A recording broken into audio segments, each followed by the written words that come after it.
अल्हम्दुलिल्लाहि रब्बिल आलमीन वस्सलातु वस्सलामु अला अशरफिल अंबिया'i वल मुरसलीन अम्मा बाद फ़अऊज़ु बिल्लाहि मिनश शैतानिर रजीम बिस्मिल्लाहिर रहमानिर रहीम। अस्सलामु अलैकुम व रहमतुल्लाहि व बरकातुहू। एक और पुरनूर सुबह के साथ सुबह पुरनूर में एनोश व अशरफी तमाम सामीन और हाज़रीन की खिदमत में हाज़िर है। आज का जो मौज़ूए कलाम है उसको बताने से पहले मैं हमारी गुफ्तगू का आगाज़ नबी करीम सल्लल्लाहु अलैहि वसल्लम के इन फरमुदात से करना चाहूँगी, जिनका मफ़हूम है अल्लाह रब्बुल इज़्ज़त के हबीब सल्लल्लाहु ताला अलैहि वसल्लम ने फरमाया, जो शख्स भी क़यामत के दिन पर और अल्लाह रब्बुल इज़्ज़त की ज़ात पर ईमान रखता है, उसे चाहिए कि या तो वो अच्छी बात कहे या फिर वो खामोश रहे। एक और मौके पर नबी करीम सल्लल्लाहु ताला अलैहि वसल्लम ने फरमाया कि ए मोमिनो, अपने ऊपर खामोशी को लाजिम कर लो। इन दोनों फरमुदात में हमें जो इशारा मिलता है वो खामोशी है और अच्छी बात करना। इन दोनों चीज़ों का ताल्लुक हमारी ज़ुबान से है और आज का हमारा जो मौजू है वो भी ज़बान है। ज़बान हमारी बॉडी का एक ऐसा बॉडी पार्ट है जो कि निहायत छोटा सा, जिसमें हड्डी भी नहीं है और अगर हम इसको आम उसमें देखें तो we just use it for taste buds. Like ज़बान मज़ा किसी चीज़ का, किसी खाने का, किसी पीने का, किसी मशरूब का कैसा है उसको हम चखते हैं, लेकिन एक्चुअली ज़बान की जो तासीर है, ज़बान का जो काम है, ज़बान का जो रोल है, वो हम तमाम मुसलमानों की ज़िंदगियों में बहुत ज़्यादा बड़ा है, बहुत ज़्यादा। हम इसको बहुत ग्रांटेड लेते हैं, लेकिन एक्चुअली हमारे अमाल में से 90% ऑफ आवर अमाल जो भी हमारे नामा अमाल बनेंगे उनके ऊपर डायरेक्टली इम्पैक्ट हमारी ज़बान का होता है। अब जब नबी करीम सल्लल्लाहु अलैहि वसल्लम ने ये इरशाद फरमाया कि खामोशी को लाजिम कर लें, जब हज़रत अबू बकर सिद्दीक़ रज़ियल्लाहु ताला अन्हु अमीरुल मोमिनीन में से हैं, अशरा व बशरा में से हैं, नबी करीम सल्लल्लाहु अलैहि वसल्लम के बेस्ट फ्रेंड हैं, उन्होंने जब ये बात ये फरमान मुबारक सुना तो उन्होंने अपनी ज़ुबान के नीचे एक छोटा सा पत्थर रख लिया और उन्होंने कहा कि ये जो ज़बान है ये इस कदर हमें हलाकत की तरफ लेके जाती है, तो इट्स बेटर कि मैं इसको यूज़ ही नहीं करूं, मतलब कम से कम यूज़ करूं। अब उनकी हर बात हक है, उनकी हर बात इस्लाह है, उनकी हर बात हमारे मतलब उस वक्त तमाम सहाबा के लिए एक मशअल राह थी, बट उन्होंने क्या किया, उनके तकवा का आलम, उनके इत्तिबाए रसूल सल्लल्लाहु अलैहि वसल्लम का आलम ये था कि उन्होंने कहा कि मैं ये एक छोटा सा पत्थर रख लेता हूँ ताकि मैं अपनी ज़ुबान को कम से कम इस्तेमाल करूँ। अब यहाँ एक वजाहत मैं आपसे कर दूँ, खामोश रहना कतई तौर पर ये नहीं है कि आप बिल्कुल ही चुप का रोज़ा रख लें, कोई आपसे कलाम का मुंतज़िर हो और आप कहें कि जी नहीं मैं तो मैं बिल्कुल खामोश हूँ, मैंने कोई बात ही नहीं करनी, मैंने कोई कलाम ही नहीं करना। It's not like that. Actually या तो हम बात ऐसी करें जिसमें फलाह हो, जिसमें इस्लाह हो, या फिर हम इट्स बेटर कि हम खामोश रहें। तो हमें एक बात ये पता चल गई कि खामोशी इख्तियार करना भी एक इबादत का अमल है। वो आपने कहावत तो कई बार सुनी होगी कि पहले तोलो और फिर बोलो।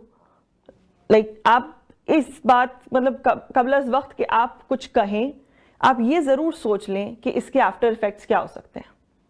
इसके कॉन्सिक्वेंसेस क्या हो सकते हैं। हमारी ज़बान से निकला हुआ जो लफ्ज़ है, हमारी ज़बान से निकले हुए जो अल्फाज हैं, उनका किसी के ऊपर गलत इम्पैक्ट या गलत दिल आज़ारी तो नहीं हो रही? क्या हमारे नामा अमाल में गलत अमाल तो दर्ज नहीं हो रहे? इसी ज़बान के इस्तेमाल को अगर हम अकॉर्डिंग टू अल्लाह रब्बुल इज़्ज़त के हुक्म के ताबे कर लें तो यही ज़बान हमें यकीनन बहुत नफ़ा देगी। मेरी वालदा अक्सर एक जुमला हमसे कहा करती हैं, दो she is not very well educated, she doesn't have that academic, कुछ अच्छे उन्होंने हायर स्टडीज़ नहीं किए हुए, but she has quite a wisdom. वो अक्सर एक बात करती हैं कि बेटा अल्लाह रब्बुल इज़्ज़त ने इंसान को किसी चीज़ का इख्तियार नहीं दिया, उसने तमाम तर कंट्रोल्स अपने दस्ते कुदरत में रखे हैं सिवाय ज़ुबान के। ज़ुबान का अगर हम थोड़ा वसी اس کو معنی ملے تو اخلاق، کردار اور زبان کے. یہ زبان ہی ایسی چابی ہے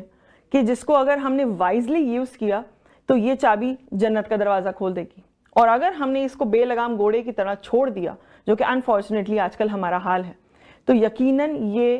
ایک ایسی چابی بن جائے گی کہ جس سے جہنم کا دروازہ کھلے گا. تو ہم کو صرف یہ دیکھنا ہوگا کہ ہماری زبان کیا ذکر اللہ میں مشغول ہے، کیا اللہ کی حمد و ثنا کر رہی ہے، کیا فلاح اصلاح کی بات کر رہی ہے، کسی کی دل جوئی میں استعمال ہو رہی ہے، کسی کو تعلیم دینے میں صرف ہو رہی ہے، کسی کے ساتھ ہمدردی کے فعل میں استعمال ہو رہی ہے، یا پھر یہ کہ ہم اس زبان سے غیبت کر رہے ہیں،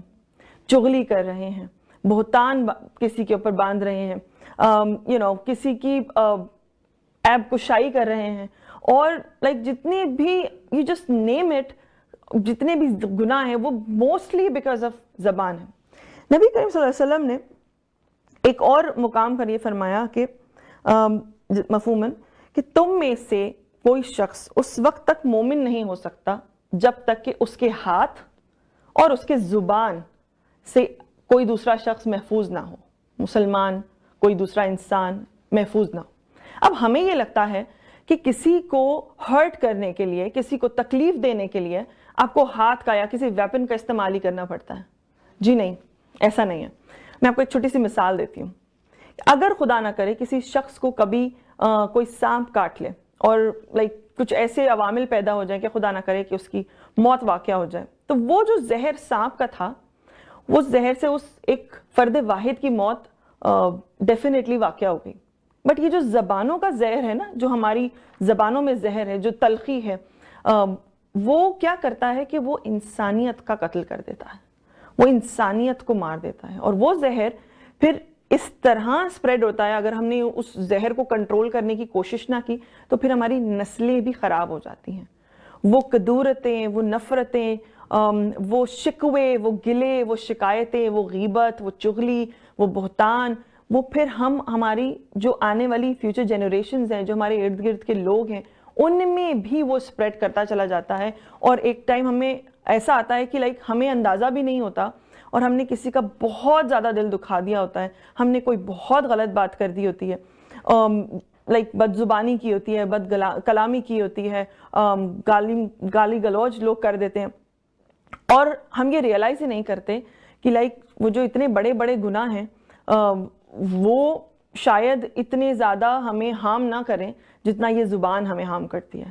ہم غیبت اسی زبان سے کرتے ہیں، اور آپ کو یہ اچھی طرح پتا ہوگا کہ غیبت کرنا ایسا ہی ہے جیسے اپنے مرحوم بھائی کا گوشت کھانا. تو لہٰذا اس زبان کو اس ماہ مبارک میں تو یہ نیت کر لیجئے کہ اس زبان کو ہم زیادہ سے زیادہ ذکر الہی میں، تلاوت قرآن پاک میں، اچھی اصلاح کی بات میں استعمال کریں گے، یا پھر خاموشی بہتر ہے. اور ادر دین رمضان المبارک ہم کو یہی کوشش کرنی چاہیے کہ ہماری الفاظ سے، ہمارے کلام سے، ہماری کسی بات سے کوئی ہرٹ نہ ہو اور ہمارے نامہ اعمال میں گناہ نہ آئے. لہٰذا اس زبان کو ذکر الہی میں مشغول رکھیے یا پھر خاموش رہیے، اور اپنا خیال رکھیے. انشاءاللہ آپ سے پھر ایک اور صبح نور کے نیکسٹ سیگمنٹ میں زندگی بخیر انشاءاللہ ملاقات ہوگی. السلام علیکم ورحمۃ اللہ وبرکاتہ.